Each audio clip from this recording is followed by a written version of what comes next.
Do you love art and all the beautiful things in life?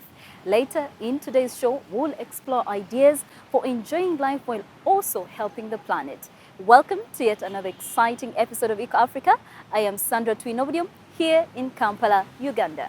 Thanks, Sandra. Yeah, we've put together 30 minutes of colorful stories packed full of great ideas for protecting our environment and making it a beautiful place to live. I am Chris Alems, coming to you from Ogun State, Nigeria. Coming up, blossoming beauties, old TVs and computer screens find a new life in Cameroun. Berlin's top restaurants lead the way in cutting waste and cooking sustainably. And the South African artist working wonders with plastic waste. But first, September is normally the start of the short rainy season in Rwanda. But no one in this East African country can rely on that anymore. Across Africa, the rains have become unpredictable. They may come in torrents, too late, or not at all. Some 60 to 90% of households in southern Rwanda are affected by drought. Now the government is taking action.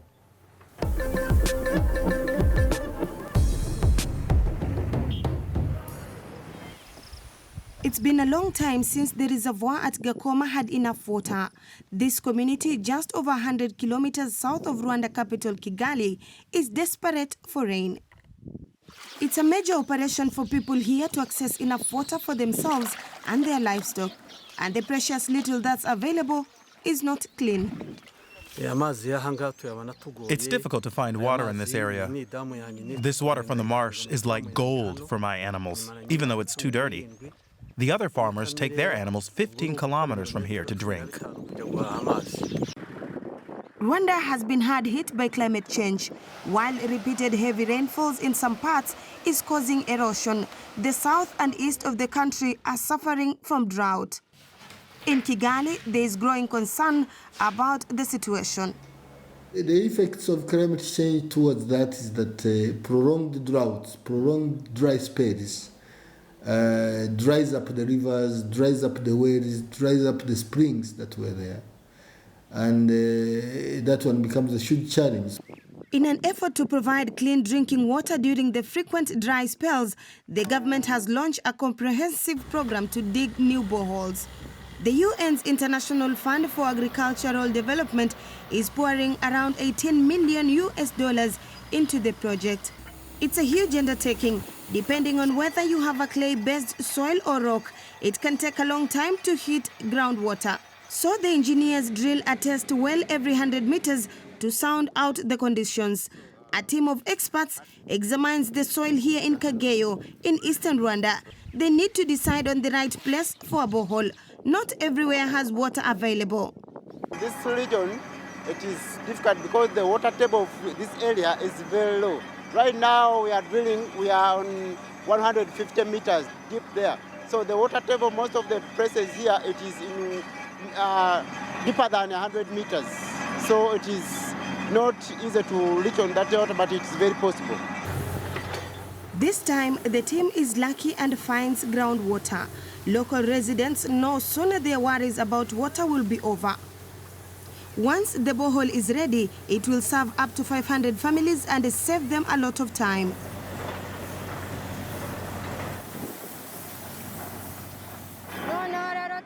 Often we leave our houses at midnight to fetch water and walk for more than 2 hours to get there. So you can understand how precious water is to us. I'm happy we have water nearby. We'll be able to drink whenever we want and wash ourselves. I thank God. Back to Gakoma, south of the capital. Here, a new borehole is ready in use. Solar panels power the pump, saving money and easing the burden on the environment. When a new borehole is dug, residents receive instructions on how to maintain it, as well as tips on saving water. Groundwater reserves are not endless. Rwanda population is growing, and the dry season are getting longer. More boreholes mean more ground power will be used, as Samuel Shaka explains. He heads up nearly formed water saving club in Gakoma.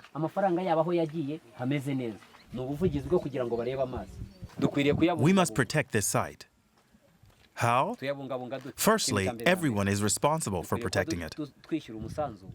We should protect it as we would protect our own eyes. Secondly, we have to know how to use the water without wasting it.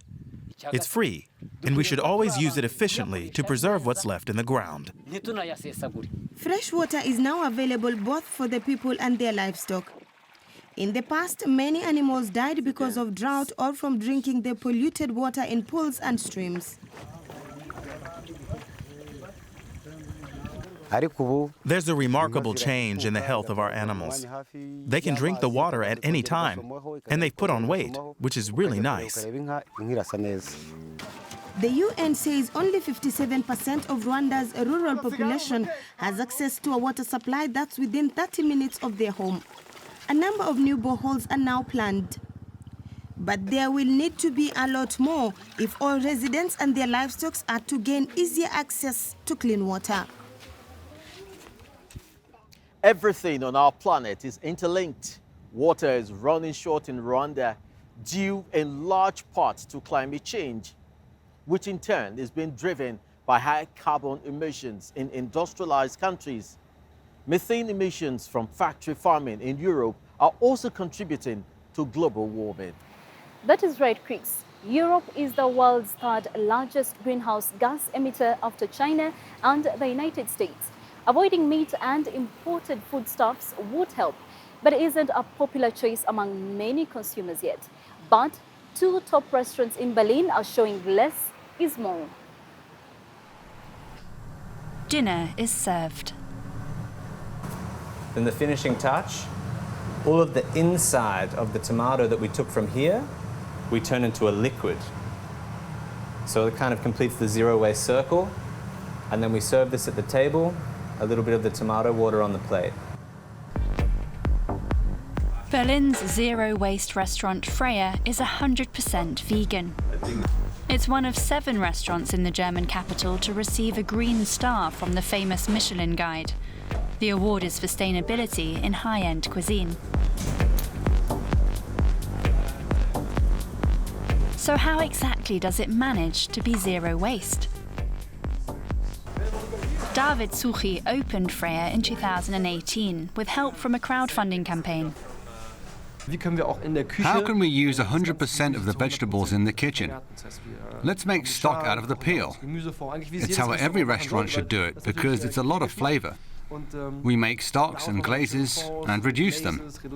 And everything that really can't be used anymore, that goes into our composting machine. We're the first restaurant in Germany to work with a composter like this. It stands in the middle of the restaurant and gives off a surprisingly delicious aroma of freshly baked bread. Within 24 hours, bacteria turn the vegetable scraps into compost. In gourmet restaurant Nobelhart and Schmutzig, sustainability is also key, right down to the smallest detail. All the glasses, silverware and coasters are from the flea market. And if a plate breaks, it's glued back together with gold leaf using the Japanese kintsugi technique. Food is stored in clay or metal containers. Chef Micha Schäfer calls the culinary concept brutally local.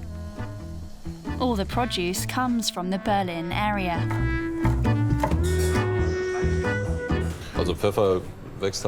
Pepper doesn't grow here, so we don't serve it. Citrus fruits don't grow here either, so far. And in terms of the creative process, I tend to focus on what's available and use it to create a complete flavor, or a familiar flavor, something you might recognize, and then I'm not missing anything. They don't buy from wholesalers, but from farmers they know personally. They grow certain fruits and vegetables exclusively for the Michelin-starred restaurant. But are guests willing to pay high-end prices for potatoes and beans? In 2019, about 260,000 people took to the streets of Berlin for Fridays for Future, and in every other city in Germany too. And if the issue is that so many people are mobilized, then what we're doing is not just selling luxury with caviar and so on, which we don't do, but to sell luxury with a conscience behind each potato, each carrot, each deer and each strawberry. Then that's the zeitgeist we can make money from. Ist es ein zeitgemäßes Thema, worüber sich auch Geld verdienen lässt. In 2022, Billy Wagner's restaurant was voted among the best 50 restaurants in the world. In addition to the Green Sustainability Star, the Michelin Guide has also awarded the restaurant the Classic Star for its gourmet cuisine. The Michelin Guide rates restaurants and is an industry heavyweight. The famous Red Book has awarded restaurants 1, 2 or 3 stars for 120 years. Inspectors arrive unannounced and remain anonymous. Little is known about the evaluation criteria. Good news. There's a new star in town. 2 years ago, the Green Star was launched to certify particularly sustainable restaurants. 300 restaurants have already been awarded a Green Star. Even the restaurateurs don't know which requirements restaurants have to meet or where they get their information from. In response to our inquiry, the Michelin Guide declined to comment. Restaurants trade off the reputation afforded by a coveted Michelin star, but some are critical of the new Green Stars. Die haben ganz klar in den Telefonaten gesagt, die wollen In phone calls, they've said quite clearly that they'd like to promote more green, sustainable ideas in high-end restaurants, which is laudable. But then they didn't bother to ask what we are really doing. Überhaupt mal zu fragen, was wir eigentlich wirklich machen. Above all, sustainability depends on suppliers. On the outskirts of the city, Jens Villegaller and Jule Winkler grow vegetables for Nobelhart and Schmutzig. We do crop planning meetings at least once a year, usually in the fall, and there we discuss what they would like. We see what we can do and what we want to do with it, and what yields come when. It's how we do things with Nobelharts and other restaurants too, so that we already know in the fall what seeds we're sowing in the winter. This precise planning ensures the highest quality produce and no surplus that then has to be thrown away. We work without any chemicals, without fertilizers or plant protection, as it's called. We make sure that everything works in harmony.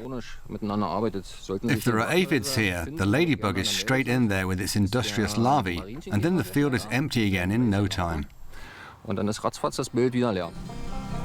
These chilies get nothing but sheep manure, sun and water.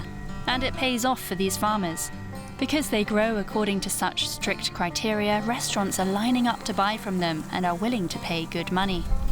With the 7 restaurants they supply at the moment, they are more than busy enough, and sustainable too. Wow!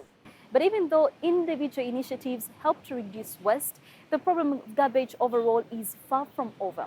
Take Senegal, for example. Lack of any efficient waste management systems there means that most trash never even makes it to the landfills. This isn't a common sight. Here in the Dakar suburb of Rufusque, a boy taking his empty plastic lemonade bottle out to a waste bin in the yard of his home. But the Bat family is taking part in a pilot project.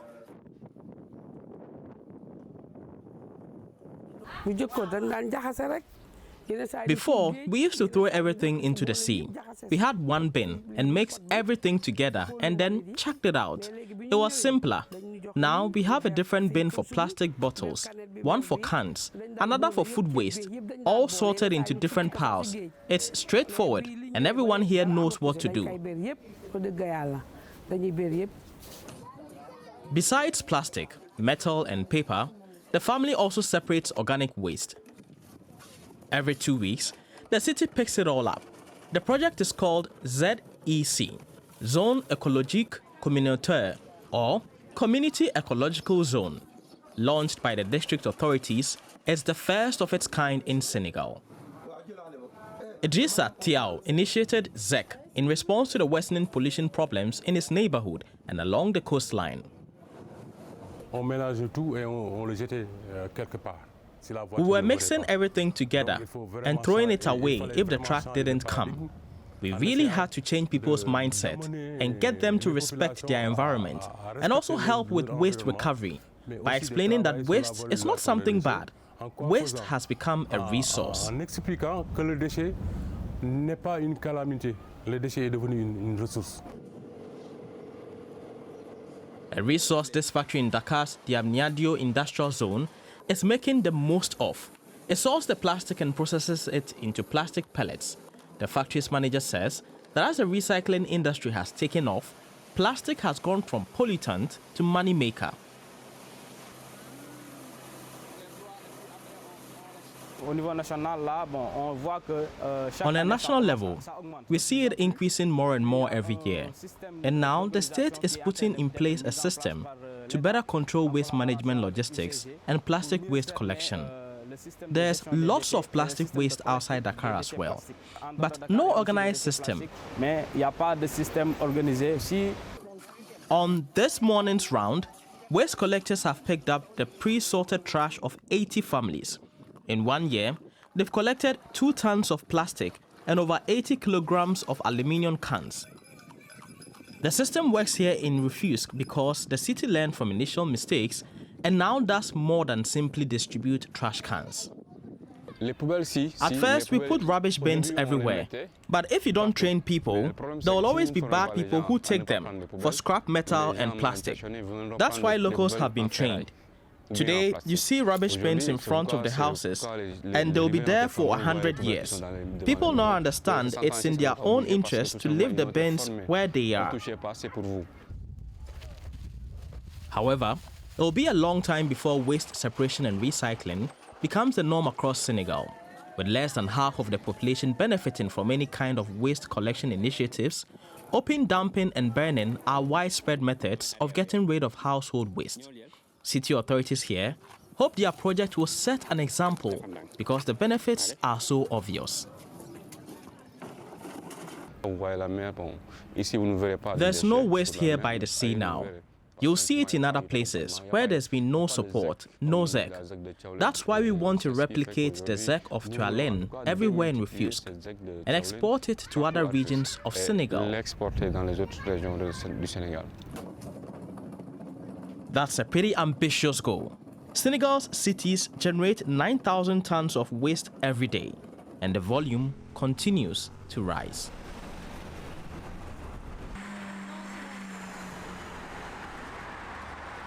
Rethinking the way we do things, that's certainly happening in many places here in Africa, whether it is the sofas made from the car tires or houses built with sand-filled plastic bottles. We've looked at plenty of examples here in Eco Africa. Now, in this week's Doing a Beat, we meet a gardener from Cameroon who's recycling old TVs and computer screens.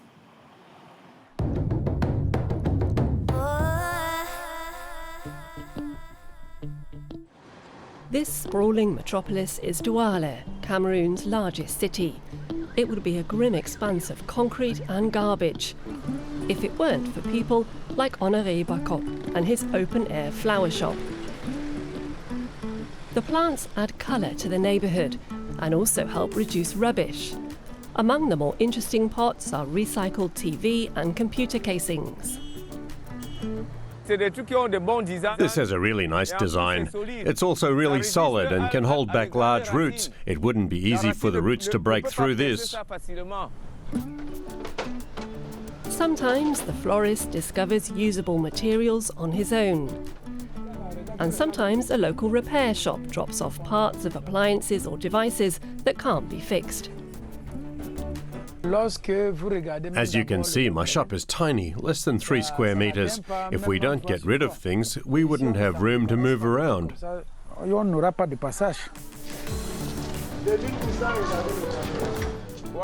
Please put it here. The recycled pots are lined with plastic to keep the soil in. Bakop has customers all over Douala. Today's delivery is close enough to transport with a wheelbarrow.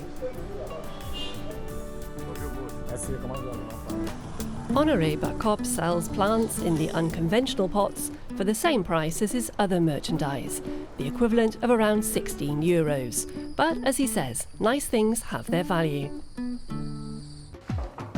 how about you? If you're also doing your bit, tell us about it. Visit our website or send us a tweet. #DoingYourBit. We share your stories. Wow, those flower pots really do stand out. Yet another idea for reusing plastic. Again and again, we find the version of just one person can transform not just their own lives, but those of everyone around them. That's right, Sandra. And Umbogeni Bufalezi is another case in point. He's an artist from South Africa who literally turning trash into treasure. With plastic waste growing around the world, Bufalezi is using his work to both highlight and combat the problem.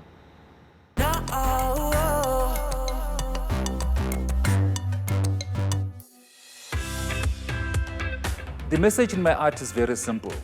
If I can take plastic and transform it into art, anything is possible. Born and raised in rural KwaZulu-Natal, Mongeni Buthelezi is an artist who takes recycling to the artistic max. He paints using plastic. He scrounges rubbish piles, sourcing the soft plastic from various brands that have created plastic waste. It's his way of giving back. By taking the plastic from the earth, he's able to take it out of the system. As an artist, I've always believed that I have a responsibility, that whatever message that one puts across today, it is not only for today, it is for future generations. Mongeni uses waste made of plastic. He cuts it into little pieces and uses a heat gun to place them onto the canvas, creating surfaces and structures with subtle and changing tones and colors.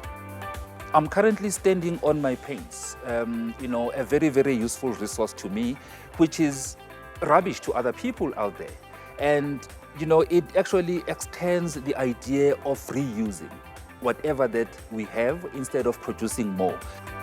His downtown studio in Johannesburg is breathtaking. Walls of faces, mostly children's faces, stare at you. Some behind fences, some behind toilet seats. News stories behind them all. And there in the midst of it, armed with a heat gun, is the newsmaker. When I started, I remember well, it was the 19th of September 1991. It is the day where I picked up my very first plastic, for me to say, look, let me try and do something out of this. But I wanted to do something that will make some kind of contribution to the world. Lots and lots of trash is being recycled in the studio every month. You can look at the corner there where I've got all my materials, literally stacked at the corner. Because what happens is in one artwork, there is usually, lots of plastics that I need, for me to realize that artwork, to its finality. It's not only just one or two plastics, it's everything plastic. So you really need to collect as much as I can.